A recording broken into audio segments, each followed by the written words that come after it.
I would argue potentially that nutrition science was one of the pioneers of cancel culture. You see it all over with the slandering, the ad hominem attacks, the calling people's names, the poking holes. Really, the larger picture of the story of nutrition science is that there came to the fore this dominant hypothesis, the diet heart hypothesis about saturated fat and cholesterol. This dominant hypothesis took hold, through all our expert institutions, the National Institutes of Health, the American Heart Association, eventually the U.S. Department of Agriculture got on board with the dietary guidelines. That became such a entrenched narrative that any information to the contrary was suppressed, buried. Helping people kind of differentiate between real information, real news versus propaganda, because No, I can't. That's an impossible question to answer right now.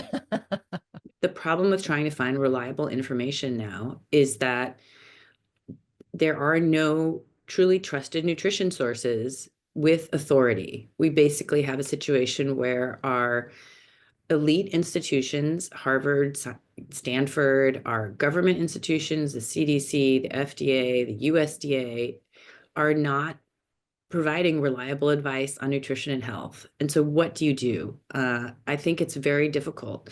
I mean, I'm happy to tell you who I think provides reliable and good information, but that's just my assertion. And I don't see how that is necessarily better than somebody else who is asserting other websites. I think it's incredibly hard for the average consumer to try to make sense of the information landscape out there, which is incredibly unfortunate.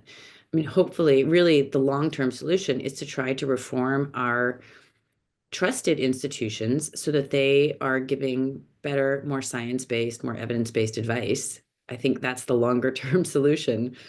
But that will be a battle and will take a while. And hopefully, under this new administration, I think there is a chance that that may happen, although, I mean, it's anybody's guess at this point. But yeah, I mean, I guess the one note of hope I would say is that, and we see this amongst people out there in the internet, but the one note of hope is that, unlike science, say, on air pollution, science on nutrition and health is something that everybody can experiment with on their own body. So they can try a vegan diet and see how that feels. Then they can try another diet and see how that feels. And they have their own experience with their own body they're doing their own science, really, to understand what works for them. And so they can do their own N=1 experiment, and people are different. So they may have different kinds of results. But, I was on a vegetarian diet for 25 years and was much heavier and got infections much more often, and my skin was terrible.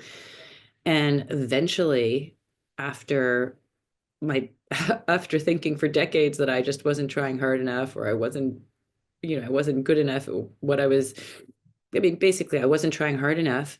I tried something else, which was a lower carbohydrate diet, a ketogenic diet, and that worked for me. So now I know that works and all my blood markers are fine. And so that's my experiment. That's the kind of information that I think people can trust. And I think it's so important to kind of to back up and to identify that there is so much confusion, whether it's the influence of social media, whether it's the influence of well-meaning influencers on social media. I think that the conversations around nutrition can be highly polarizing, highly dogmatic, but yet you speak to something that I think we both really embrace, the power of bioindividuality and figuring out what works for us. Because I know, even as a now middle-aged woman, I've kind of cycled through what I would think is fairly rigid paleo to now being a little bit more experimentally open-minded about carbohydrate intake for me personally, more protein, a little bit more carbohydrate. I tend to do better with kind of those principles for me personally, but I find for hundreds, if not thousands of people I interact with, that for most people, when they're eating more protein, they generally feel better. Like that is something that seems to be conventionally, for me as a clinician, seems to be fairly consistent. beyond that, it is so unique as each one of us is unique as an individual. And so I think from many different perspectives, inviting people to the possibility that they not remain rigidly dogmatic and be open-minded that things may change for them. I mean, I look at fasting as one of many strategies that we can use. And I certainly used to do a lot more fasting. Now I do a lot less. But having said that, I think that being open-minded is a really important kind of prevailing mindset philosophy around this whole entire journey. And I think for sometimes people get stuck, like wherever they've identified themselves, whether it's carnivore or vegan or vegetarianism, et cetera, they get uncomfortable identifying themselves in a different way. And I think that both of you and I are speaking to the fact that if something isn't working, it's okay to change it. Like you can Right. course correct. You don't Right. have to stay feeling stuck in one identity, if you will.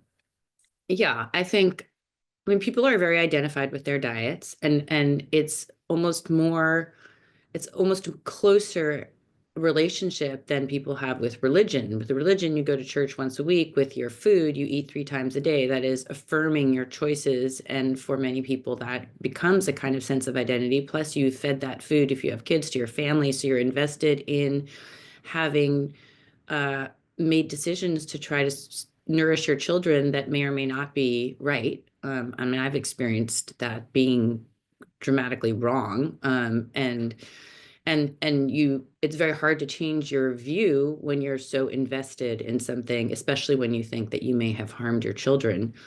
But I don't want to be overly deferential to the idea that everybody is in fact different, because we do.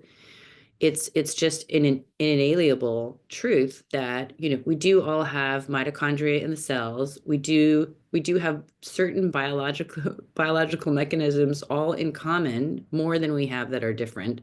And so it is true that if you eat carbohydrates and those become digested as glucose and fructose, that the glucose will trigger a release of insulin from the pancreas for everybody, and that insulin is the king of all hormones for making you fat, but that people's reactions to insulin and the amount of insulin that is secreted is different. Those are different, right? But and then fructose goes to the liver and is metabolized in the liver, and how the liver does that is does also involve individual variation, but those biological processes are the same for everybody.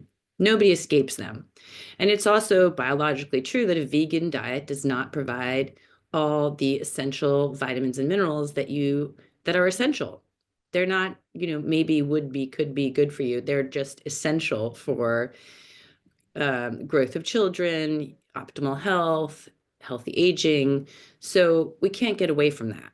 Um, which isn't to say that people can't follow a vegan diet with if it's very carefully supplemented. But so I wanted to also just nod to like the basic biological truths that we all do share. And as popular as nutrition may be, and as real as the or the variations of our biologies might be, there are ways in which that we can say that there are basic truths that we all share. Well, and it's so interesting because as I've been writing my second book, things that have stood out to me is we're only as good as what we can absorb from our food. So when we're talking about nutrients, like being able to actually absorb the nutrients is a key thing. And this is where in maybe the functional integrative medicine space, I've learned so much speaking to experts where they'll say you could have 5 women or men eating the same diet and they're all metabolically healthy, let's just say for argument's sake. But if you look at blood markers, if you're looking at, let's say minerals and vitamins, they may be absorbing things very, very differently. And so I think from the construct of saying, nutrition is so critically important, if not foundational to our health. I think we all agree on that.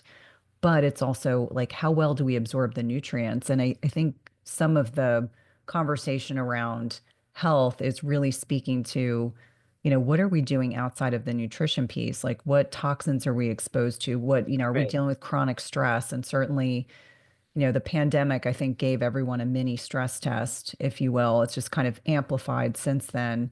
And so, really looking at what else is going on with this individual that can impact their ability to be able to break down and absorb the high quality food that they're aiming to and we're endeavoring to consume. Yeah.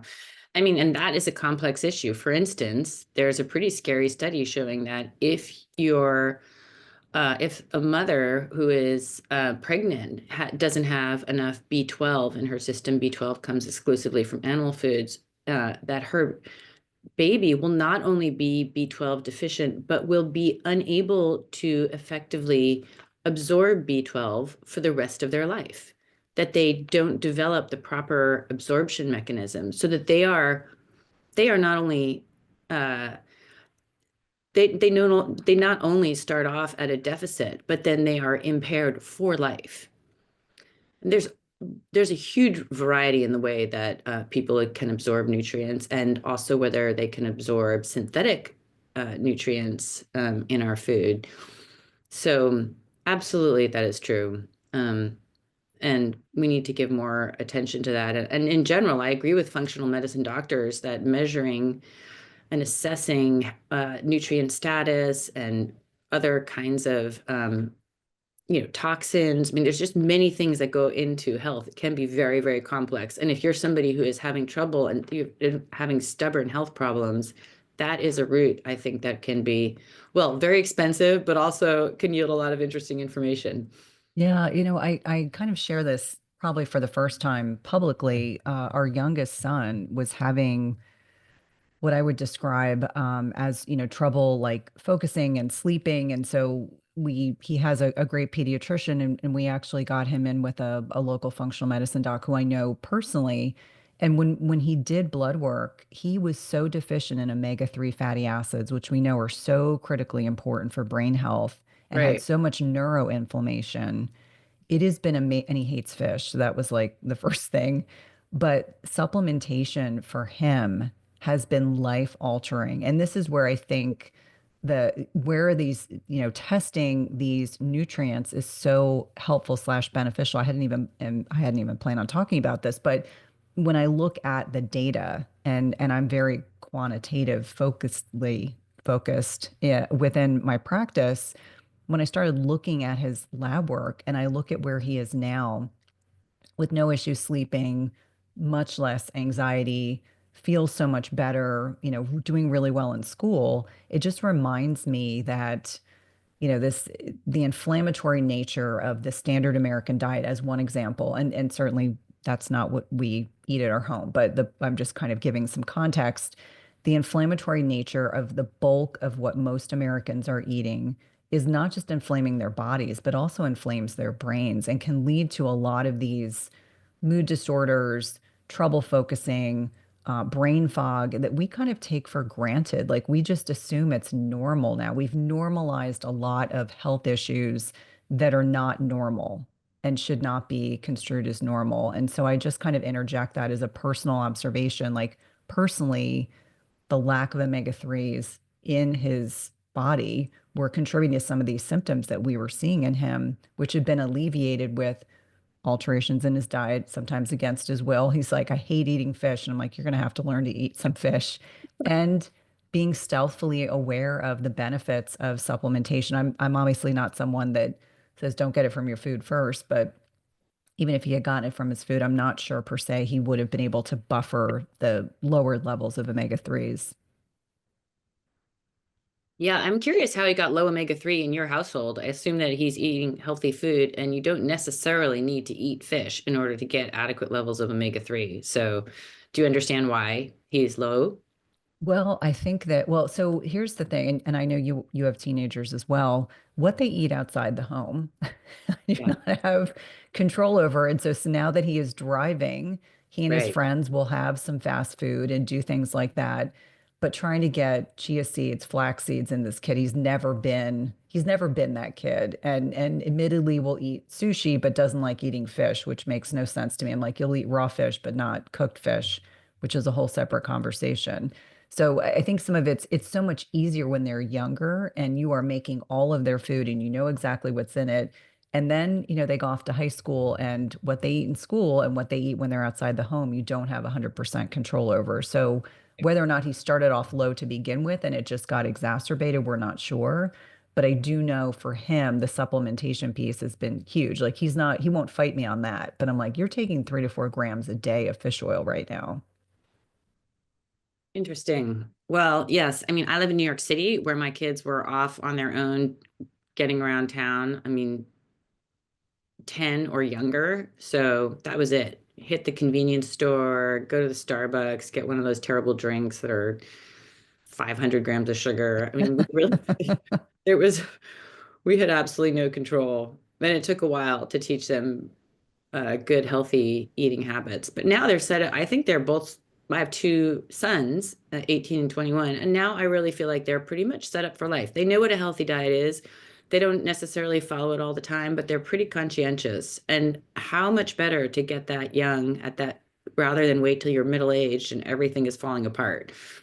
And then you have some sort of, emergency diet change or lifestyle change. So yeah, I mean, the food environment that we're in is incredibly challenging and is a huge problem because you really need concrete strategies to confront how you're going to navigate that environment and not be felled by it. I mean, as I said, I'm in New York City. Okay, so there are three vegan restaurants within like 2 blocks of me.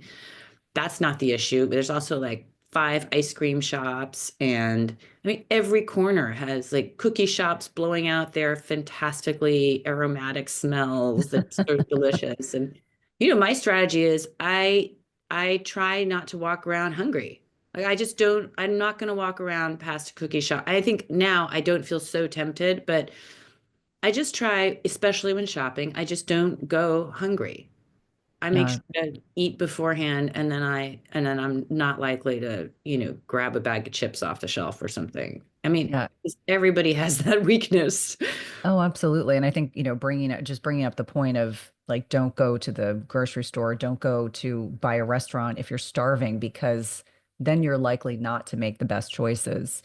Now, I'd love to pivot. I know in our previous conversation, we talked a little bit about the advent of a lot of these dietary changes that happened in the United States and really looking at, President Eisenhower, and he had this myocardial infarction and heart attack. And then this curious character, Ancel Keys, who Right. really has probably set into motion a series of events that led to the development of a lot of the prevailing nutritional philosophies that certainly I was raised within, and certainly initially as an early younger clinician was indoctrinated into. But let's touch on that to give people some context around the current dietary guidelines, how that evolved, because I think it's important when we start to talk about, how can we change things, is to figure out like where have we been the last 60 plus years. Okay. Well, I mean, this is really was at the heart of my book, which I guess I'm going to show for people because A it's great still book. the most rigorous treatment of that history. And I spent at least a year just studying Ancel Keys, who is a key pivotal figure in this story. The story really starts in the 1950s when the nation was in a panic over the rising tide of heart disease. Heart disease had been known, identified in textbooks, but quite rare. It was not observed in hospitals in the early 1900s. By the 1950s, it was the number one killer of men, middle-aged men. So just imagine their fathers had not had heart attacks, but they were in the prime of life. President Eisenhower in 1955 had a heart attack, was out of the Oval Office for 10 days. That was a crucial moment in American history when all eyes were on this question, what causes heart disease? People really didn't know. And there were a number of competing theories. One was that it was vitamin deficiency. And these theories were all seriously considered by top scientists of the day. Another theory was that it was the rising tide of auto exhaust. Cars were becoming more plentiful. Another theory was that it was the type A personality. You go around screaming at everybody and then have a heart attack. But the theory that really stepped into this vacuum and won the day was called the diet heart hypothesis. That was an idea proposed by Ancel Keys from the University of Minnesota. His idea was that it was saturated fats that we find most commonly in meat and dairy, and dietary cholesterol, egg yolks, shellfish, that would cause your blood cholesterol to rise and then cause a heart attack. So it was like, hot oil poured down a cold stovepipe. Your arteries would gradually shrink until they closed, and that was a heart attack. Okay, so now we know that particular model of heart disease is not even true. What causes heart attacks is the unstable breakaway plaque in your arteries that dislodges and is the most common cause of heart attacks. So it's not just the simple buildup of plaque, although that is also important and relevant.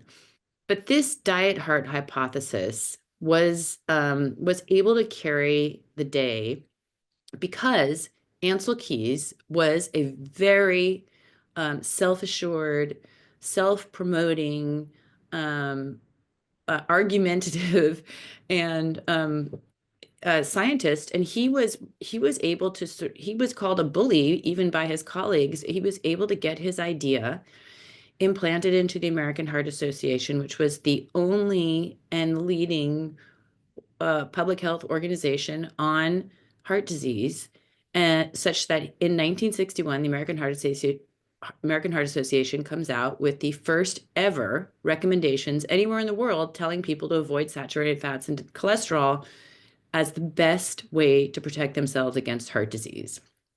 That's like the tiny acorn that grew into the giant oak tree of advice we now have all over the world. And one of the things that I investigated in my book was just the paucity of evidence for that recommendation at the time. There were tiny human studies, some animal studies cobbled together. There was a huge study that was underway called the 7-country study. Also, I spent 6 months just diving into that and like getting foreign publications on that stuff. But that is an incredibly important study, but it had not been completed before this American Heart Association recommendation came out. It wasn't actually published until 1970. And that study is like it's like the tabula rasa, or it's a foundational study in the history of nutrition scientists and nutrition science, which is like thousands and thousands of studies telescope back to the 7-country study. And that's why I spent so much time analyzing it. And it was basically Ancel Keys was the leader of that study. It was funded by the US Public Health Service. He went to 7 different countries, mostly in Europe, but also the US and Japan. He looked at nearly 13,000 men, only men. He measured their cholesterol. He tried to understand what they were eating through dietary surveys and also by taking samples of their food. That was extremely unreliable data, which is, I mean, the stories are almost hilarious of, they would put the food in baskets and then the fat would get absorbed into the basket. And so, I mean, they were really it was primitive. I mean, in some ways you could see him as a courageous pioneer traveling on dirt roads all over the world to obscure locations to try to get this data. And it was a pioneering study, but it was just, it was weak. And the basic problem with this study is that it can only show association. It cannot prove cause and effect. That's the fundamental problem of this study and all observational, or also called epidemiological, studies. It was also problematic that Ancel Keys went into this study with his own already settled belief that saturated fat and cholesterol cause heart disease. So that is what he wanted to find. And that is indeed what he said he found, which is that the more people ate saturated fat and cholesterol, the more likely they were to die from heart disease. So later on, much later on, in a reanalysis of his data by his colleagues, they came out with a paper saying, actually, what most closely associates with heart disease is the amount of desserts that you eat, implying that sugar was the issue. But I interviewed those colleagues of Dr. Keys, and they said, well, sugar was just never something that Dr. Keys wants to talk about. And so, we knew it was an issue, but it was just, he would not want to have those conversations. So we just never brought it up. It turns out, that sugar as a competing hypothesis was quite powerful. And Ancel Keys took steps to really quash this alternative hypothesis, right? So some of the stories that I recount are about, for instance, John Yudkin at Imperial College in England was the, I would say, most well-known proponent of the sugar hypothesis as causing heart disease and other chronic diseases. Ancel Keys went after him in using tactics that we might recognize today, calling ad hominem attacks, accusing him of being funded by industry, picking holes in his work that didn't really exist. I mean, he effectively ruined his career and drummed him out of the business of nutrition science and thereby eliminated his competition. Ancel Keys did that to 2 or 3 other scientists in stories that I recount, where he really goes after people in an extremely aggressive way. And, I would call this like very early cancel culture, right? This is something we think has started recently, but I would argue potentially that nutrition science was one of the pioneers of cancel culture. You see it all over. With the slandering, the ad hominem attacks, the calling people's names, the poking holes, endless niggling with their work, huge long attacks against people. And it's shocking. I now recognize it in retrospect as what we understand as cancel culture. But, we're talking about this was going on in the 60s and the 70s. So really the larger picture of the story of nutrition science is that there came to the fore this dominant hypothesis, the diet heart hypothesis about saturated fat and cholesterol. This dominant hypothesis took hold, through all our expert institutions, the National Institutes of Health, the American Heart Association, eventually the U.S. Department of Agriculture got on board with the dietary guidelines. That became such a entrenched narrative that any information to the contrary was suppressed, buried, left unpublished in a NIH basement, not published by the authors. Scientists I have stories of them like getting out of the field because they're so harassed. They find they're unable to. I have a story of a prominent scientist from the University of Vanderbilt who's called into the hall by the secretary at NIH saying, if you continue to oppose Ancel Keys, you're going to lose your research grant. And indeed, he then did. And he ended up writing a book calling this what he called a cabal of nutrition scientists led by Ancel Keys and his colleagues, which he called the Diet Heart Mafia. But indeed, they did act like a mafia in certain ways, in that they really suppressed any narrative, any ideas to the contrary, which is, of course, the antithesis of good science. But I would also argue that this continues very much today. Like, I'm now in the opposition, and I have suffered the exact same playbook that was unleashed against John Yudkin, same playbook on me. It's just continues with the same dominant narrative about saturated fat, cholesterol, and now I would add like a mostly plant-based diet. And the same tactics are being employed to try to silence the opposition. And just, I know I've been talking a while, but just one more point on this. Like, for instance, I was part of an author team that included former expert committee members who wrote our government's dietary guidelines. So let's say a very high level team of people. We did a paper criticizing the dietary guidelines and everything that we think is non-science based about them. That was published in a journal of the National Academy of Sciences. All right. So no small, like, that's not an outlier journal. The officials at Department of Agriculture and Department of Health and Human Services, which together run the guidelines, came out with a paper. The headline is Addressing Misinformation in the Dietary Guidelines, about the dietary guidelines. That's the headline of the paper, and it's about our work. So this continues. It is echoed, I think, in other public health issues that we're facing now, where we're having so much trouble trying to get information out that counters prevailing narratives.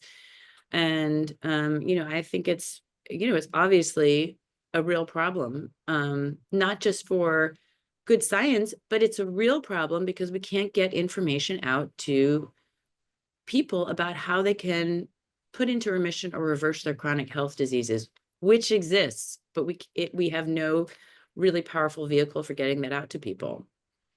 Well, I think it's on so many levels. I'm so grateful for your work, and for listeners. I don't give out my email easily, and I follow you on Substack, and so I get information every week. And to me, I was trained at an institution that encouraged us to disagree and encouraged us to not accept things and to not be someone that does not challenge authority, and to not have a degree of cognitive dissonance, which I feel like now it may be worse now than it was 10 years ago. I don't know if you agree with that. And so I think it's very, very important for us to consider that maybe we definitely didn't get it right with the diet heart hypothesis, and how can we do better? And so kind of moving forward, when I look at the unintended consequences that have happened vis-a-vis this diet heart hypothesis, they are catastrophic. Yeah. It is not benign. And I know that you really speak much more eloquently to this than I can.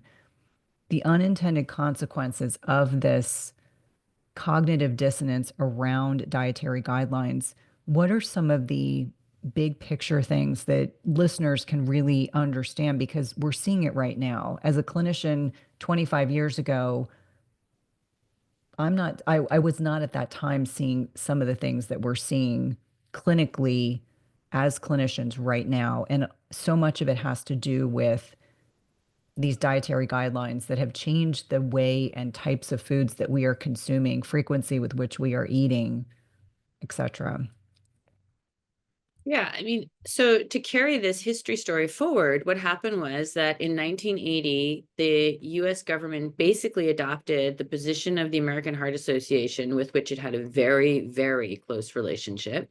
The whole, all the everything the American Heart Association said now became US government policy in the form of the US Dietary Guidelines, which started in 1980. So that meant only lean meat, low fat dairy only, more fruits, vegetables, whole grains, don't eat eggs because of the cholesterol or minimize them. Don't eat animal fats like butter and instead replace them with seed oils or plant oils, I think is, maybe a more accurate term. That was the advice. And actually, the first guidelines did include a warning about sugar, but that sort of fell away over the years and didn't come back until 2015. And now there's a 10% of calories limit on sugar, which is still, I think, very high. But it is hard to overstate how incredibly powerful these guidelines are. And I know people think, well, I have never been to a government website to find out about how to eat, but they are downloaded as the gold standard through all the professional health associations. They come at you through your doctor, your nutritionist, your dietitian, your nurse. They're all instructed to teach the guidelines, and doctors have encountered penalties in their practices for teaching anything other than the guidelines. There's a liability there because those are not evidence-based, approved by the government. The guidelines also affected our entire food supply. So all of a sudden, all pork is bred to be lean. That's why we have dry, tasteless pork. Or, or all those packaged food products, the label on the back of it that you see, there's all of that is designed to comply with the guidelines to get it into the right range. So I have actually sat down with an employee of a major giant food company, and an employee, and he said, we start with what we want to see on the food label, how many grams of fat, how many grams of carbohydrates, and then we back engineer into the food product. So it's like, well, this is what we want on the label, so this is going to be a yogurt drink. That's how they do. That's how important the food label is to food companies. So it affects the whole food supply. It is by law, all federal programs are required to follow the guidelines. So that means your school lunches, your women and infant children food baskets, the SNAP education program, the military is required to follow the guidelines. I mean, people in the military are allowed to eat what they want in the mess hall, but there's a lot of encouragement, like there's a green light over the pasta and a red light over the red meat. And so you are definitely guiding people's behavior. And the military has an obesity problem equal to the general population, despite having many of them having a physical exercise requirement. We haven't been able to recruit people, and we've missed recruiting targets because our population is so obese. So these guidelines are required to be followed by all federal programs. So they're just very pervasive in terms of their influence. We cannot underestimate it. And that's why when I started a 501c3 about a decade ago, it was called the Nutrition Coalition. It was really focused on trying to change the guidelines because I realized just how powerful they are, the top-down effect that they have, and how hard it would be to change if the guidelines did not change and reflect the better science. And what the guidelines did is it put us on an unproven experimental diet, low in fat, low in saturated fat, high in seed oils, and without consent. At that time, we were a healthy population put on a diet without consent or really even knowledge. And we have just seen ever since that obesity, diabetes, non-alcoholic fatty liver disease, I mean, you name it, every chronic disease has since skyrocketed. So obesity in America is about 12, 13%. In 1980, year of the first dietary guidelines, it notches sharply upwards and has barely stopped since. Only recently have we seen better obesity numbers, probably due to Ozempic, Wegovy, and those drugs. But we are an incredibly sick nation. I think there's plenty of evidence to show because we have put on a high grain, low fat diet. The diet that you use to fatten pigs is a high grain, low fat diet. And it turns out it works for humans too. So, and in the inception of the guidelines, there was debate among scientists. And there were people, it was preceded by a whole Senate committee hearing where they talked about the pros and cons of implementing this nationwide policy. And there were senators who said, what about the unintended consequences? We don't know what we're doing. This is a radical change for the American people. And Mark Hegstead of Harvard, who was later found to be taking money from the sugar industry, but also just like a real believer and very close to the American Heart Association, he said, we can't, whatever the unintended consequences are, we can't anticipate them. And we just need to move ahead because this is an urgent rising problem, the problem of heart disease. And that's the key blindness that we still see today, which is people saying, this is urgent, we must do something. Okay, all the data isn't in, but we just have to move forward and move ahead. And we can't see what the unintended consequences are. So that's a crucial kind of blindness that is human, right? This feeling like a sense of urgency, I need to do something, the data's not there yet, but we feel like we pretty much know. And that's what set off this terrible, terrible, grievous experiment on the American public, which has resulted in, now we have $4.5 trillion in healthcare costs. 90% of them are spent on chronic diseases. You go to any city around the country, what's the spanking new building that's just up is a cancer center or a kidney dialysis center. I mean, it's just could not be more depressing. And people's lives are being just destroyed and ruined. And our country's financial health is also, has been destroyed by this. And so, it's just a terrible tragedy what has happened. And reversing course also involves bureaucracies and people admitting that they were wrong. And that is understandably very, very hard to do, not to mention all the food companies and even the pharmaceutical companies who are dependent upon this model that we have, the model of making people sick and then selling them drugs and medications to manage their diseases. I want to say, because I know there's always a question in people's minds when they, did we actually follow the guidelines? Because one of the major counterpoints when I talk about this is, well, Americans don't follow the guidelines anyway. So that's not true. But in fact, and I have this data on the homepage of my website, nutritioncoalition.us, and it shows the best available government data on food availability and food and estimated consumption. And it shows that in every single category measured, We eat more of what we were told to eat more of, 20 to 35% more fruits and vegetables, something like 35% more grains, 90% more seed oils. We did a good job on that. And then everything we were told to eat less of, we eat less of. We eat 28% less red meat, 35% less beef, 79% less whole milk. This is since 1970, all these numbers, 1970 to 2014. Butter is down, eggs are down. There's not a single category where we have not complied. So the idea that we haven't followed the guidelines is untrue. This is the best longitudinal data that's been adjusted and analyzed, and the numbers have been adjusted. And we also, in terms of macronutrients, we increased carbohydrates by maybe 35%, and fat is down by something around 20%. Saturated fat dropped by about 20%. So we really did a good job of following the guidelines. And the prevailing narrative that we just need to push people to comply harder with the guidelines to see better results is truly not supported by any data.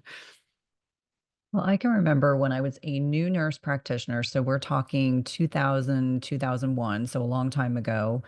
And I was handed nutritional information that I was to cover with my patients. And it was everything that you just reported. And we would encourage patients to use Brummel and Brown, those vegetable spread oils instead of butter. We would tell patients you want to eat the leanest meats possible. Really stay away from beef because that's bad. Don't eat the eggs. If you do eat eggs, don't eat the yolks. Right, And if you have dairy products, you want non-fat dairy. right. And it's interesting to me, the things that patients would say to me was, I mean, they didn't perhaps use this terminology. They weren't satiated. They found that when they stopped eating fat, their appetites were not kept in check. They felt like they needed to continue eating, even though they felt physically full. And these are the kinds of things when I would have conversations around these recommendations, they'd say, well, can't I just have half and half? Like I would be so much happier if I had half and half in my coffee as opposed to non-fat milk. Or can I just can I just have the ribeye steak once in a while? Oh no, fat is bad. And so I think that on so many levels, all the communication opportunities that we have had with clinicians, at least 20 plus years ago, were misguided, but we didn't even realize it. But now we know better. And I think for a lot of individuals, it's helping consumers understand that these dietary patterns, these dietary guidelines have so impacted not just the trajectory of their health, but the trajectory of their children's lives as well. How do we, as consumers, how do we kind of take back our power? What would be the things that when you're speaking to consumers or to audiences, what are the kind of high level things that you encourage them to do for themselves so that they are armed with better information?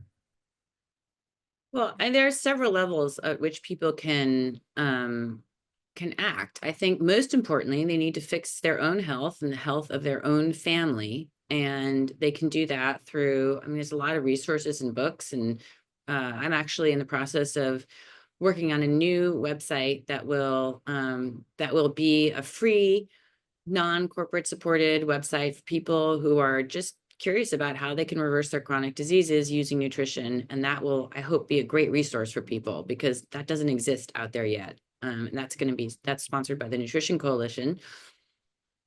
I think for people who want to understand the whole history, which for some people is necessary, they need to understand the story. Like they're just cannot get their heads around this science versus that science, and they really need to understand the story. And so I still just have to say, I think, my book is it's not really out of date, even though it's been out for a while, it is still the best place to go and read that story, and was called a nutrition thriller by The Economist. So that's, which I thought I think that was an oxymoron, but, I didn't think a nutrition book could be a thriller. But I think that, after you really take care of your own family, there are things you can do. If you can get involved in your your ability to change schools is pretty limited because of, again, of these top-down government guidelines, but you can try to educate there are resources for that.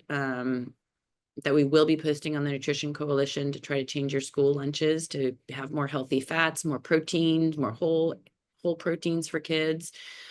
I mean, what kids are being fed in schools, like, you know, pancakes, pre-made pancakes heated up with maple syrup and orange juice. Like that's just a sugar rush to start the day and terrible for kids. And then so um and people are getting involved in their communities, just doing things like, you know, trying to hand out healthy snacks. I know Diana Rogers she had fundraisers where she was just getting meat snacks to kids. And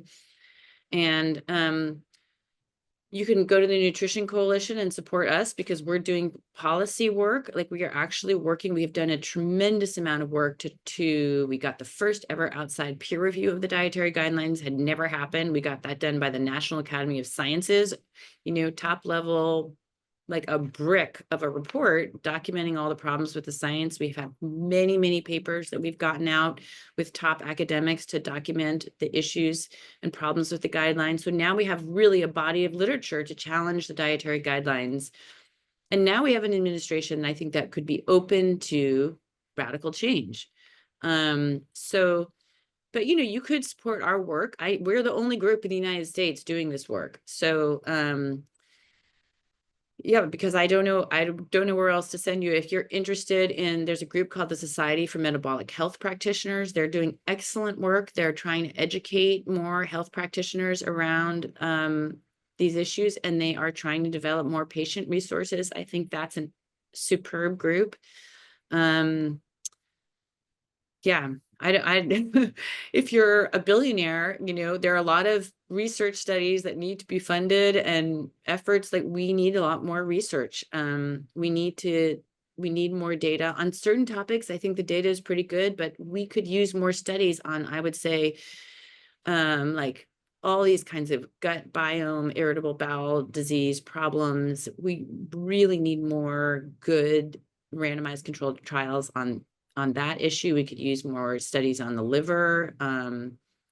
Just there's so many chronic diseases where the initial studies are incredibly promising, like actually reverse non-alcoholic fatty liver disease. And there's a case series now showing how effective very low carb, or I think it's carnivore, could be for these irritable bowel disease issues, but that needs more research. So, you know, if any of your listeners are in a position to fund those kinds of studies, I mean, please get in touch because I think supporting research is incredibly important. Absolutely. And Also, you know, I'm hopeful that the new NIH director, if he gets confirmed, that he will also be willing to invest resources in those kinds of trials, because right now the NIH is funding completely meaningless nutrition research, and you know, that's a shame. Marty Makari, he was supposed to be a guest on the podcast. And when, you know, all of the proceedings were moving forward, he had to decline. But his book is one that I think is really invaluable. And I've talked a lot about, just to kind of segue into what you Wait, said. I need to just correct you. Marty Makary is going to the Food and Drug Oh, sorry. Administration. It's Jay Bhattacharya that's going to the head of NIH. Sorry. I That mean, was my those are the mistake. nominees, and they haven't yet been confirmed. Yeah, there's been so much interest around some of these new appointees. I just wanted to kind of touch on some of the things that I did when my kids were younger. Number one, I actually was in the classroom, and my plate was what the teachers wanted me to talk about. And they actually were open-minded and allowed me to focus more on, you know, talking about protein and talking about fruits and vegetables, and kind of de-emphasizing so much processed carbohydrate, kind of emphasizing that carbohydrates are definitely helpful. There was also an organization called Real Food for Kids, and we were able to in our county, we were able to get local farmers that would donate beef and vegetables to a lot of the schools. And so, depending on where you're located, there are other resources like that. I found that to be very valuable. I felt like I was at least doing something to be helpful, at least on Yeah. a local level. But thank you for including your website, because I think that is another invaluable opportunity. Now, before we kind of end our conversation today, a lot of questions came in, and this kind of made me chuckle. So as I've been writing my book, Nina, my editor will give me feedback, and there was pushback about red meat and cholesterol laden foods. And so I had to kind of dig a little bit deeper to explain to her that these are not things that need to be vilified. Now, in terms of red meat and processed foods and concerns around cancer and colorectal cancer, what are your kind of standard the kind of retorts to people that express concerns around consuming more red meat as if it is something that is going to lead to untoward consequences in terms of health? Um, yeah, the idea that red and processed meat cause cancer, and when this became official doctrine, was a decision by a group called the IARC, which is part of the World Health Organization, goes back to 2000, I believe, in 15. I wrote recently a very long article, which I think is the only in-depth article I've seen where I talked to the people on that IARC committee. I research everybody's backgrounds. I think it's the only investigative piece that's been done on that process, which is hugely influential. I mean, they just determined that red or processed meats was as cancerous as cigarettes. So I go through all the data. The animal data was very weak. There was data that was more rigorous, that was excluded from consideration. There was an attempt to include it, and the chair of the committee screamed at this person and told him to sit down and not mention it anymore. I think maybe most importantly, I forget the exact percentage, but maybe about 80% of the committee members had spent their entire lives trying to show that red and processed meat causes cancer. So this was a hugely biased committee. The IARC staff was also biased. And this was discovered by people who sat down and had meals with them and discovered that they were, maybe 30% of them were vegetarian. They put a film crew on a member of the beef industry who just harassed her and followed her around everywhere she went. Um, I think it's fair to say that's a biased committee. And, the IARC exists in order to show that things cause cancer. And they have a laughably long list of things that cause cancer, including hot beverages. So coffee causes cancer, but not tea doesn't cause cancer, but hot beverages cause cancer.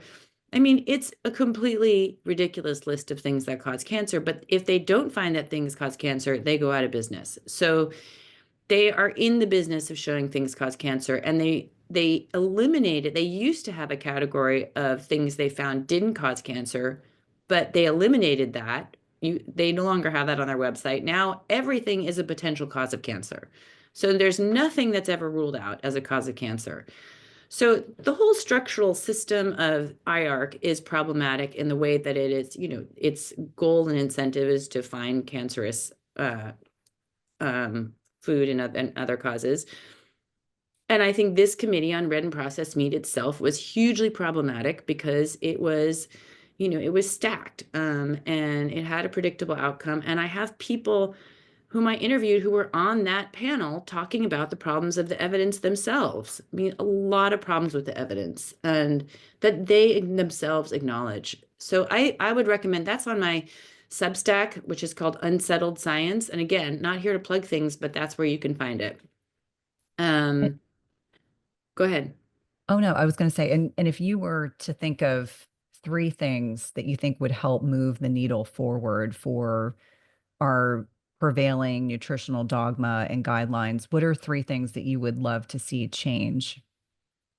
Well, I think the cap on saturated fats has never been evidence-based and needs to be eliminated. I mean, just to go back to the history with Ancel Keys, after that American Heart Association recommendation in 1961, there were large clinical trials undertaken all over the world by various different governments to test his diet heart hypothesis, right? They understood that there was no evidence, even though there was this official recommendation. So they set out to test it. Those are called the core trials, and they were on a huge number of people, like 76,000, is a fair estimate. That's extraordinary. If a paper that makes a study that makes the front page of the New York Times is like 200 people. This is 76,000 people tested on the idea that saturated fats cause heart disease. So these are clinical trials, interventions where half the people get what was then considered a normal amount of saturated fat, which was 18% of calories, which is high by our standards. The current cap is at 10%, right? The official cap. The other group would get roughly 9% of our calories is saturated fat, pretty much what we're told to eat now. And so they would get the soy-filled milk and the soy burgers and whatever their version of the, Impossible Burger was back then. At the end of all of those experiments, every single one of them could not find that the people with higher saturated fat diets, that it had any resulted in any increase in your total mortality, that is death from any cause, or your cardiovascular mortality, which is death from heart disease. And there's little to no evidence in those clinical trials that these people eating more saturated fat had any evidence of heart disease, which is a more wobbly term to measure, right? It's heart attacks, that can be hard. There are different diagnoses of that. Angina, chest pain, also varying diagnoses. So the really hard evidence is the mortality evidence, and it shows that a higher saturated fat diet does not have any negative effect on that. And worse, I would say in 6 of those trials where they analyzed them, they found that the people eating more seed oils, less saturated fat, had higher death rates, significantly higher death rates from cancer. One trial also showed that the more people lowered their cholesterol, the more likely they were to die from heart attacks.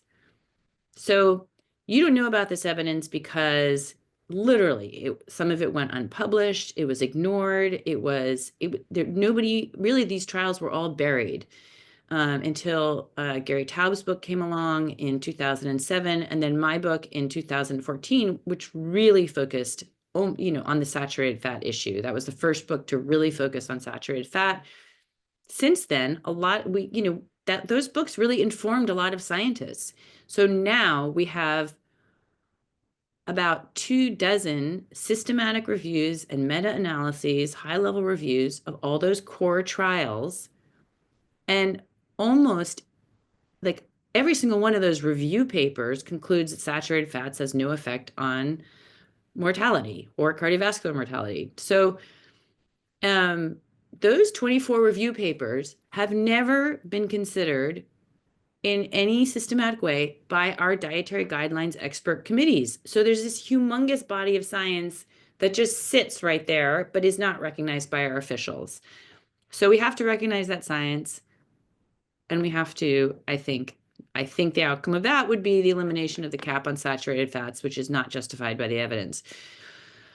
That's probably longer of an answer than you wanted, but I think also we really need to look at the protein category, which has eroded over time. We advise lower quantities of protein, and we have also eroded the quality of the protein. So in a category that mainly used to include animal foods when it came out in 1980, now includes, well, it always included peas and beans, but now it's got lentils, nuts, seeds, soy. And those are not as complete proteins. They also come along with a huge load of starch, which is bad for people with metabolic diseases. So we need to restore the protein category in terms of quantity and quality so that it can help Americans achieve optimal health. And actually, the current amount of protein that is recommended is only the amount to prevent deficiency, like to prevent the worst possible deficiency. We should get that up to the level that is known to promote optimal health. Why not? Why should we be just preventing starvation? We need to have proper muscle growth, their muscles, tissues, and tissues all over your body need protein. So that's another thing I would do. And then I think it's really important, given the dietary guidelines currently have no option for people with metabolic diseases. Their goal is to prevent disease, which they do not do, but they do not have an option to treat disease.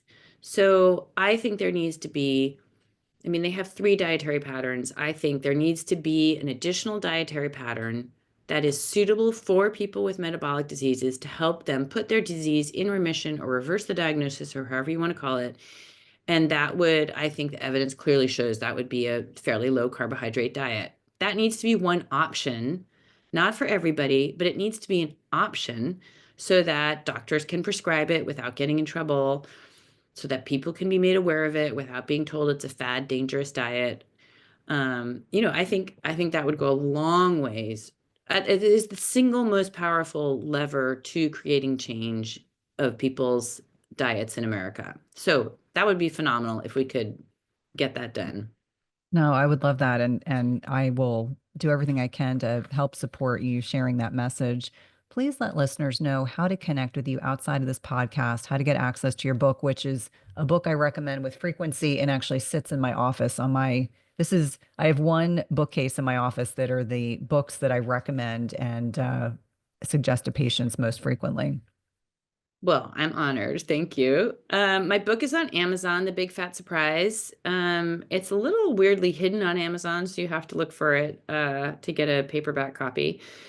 You can find my writing on Substack at Unsettled. My column is called Unsettled Science. I'm doing so much right now to try to promote this agenda in Washington that I'm not writing as often, but there's just I think, great articles in there about corruption at Stanford, corruption at Harvard, corruption.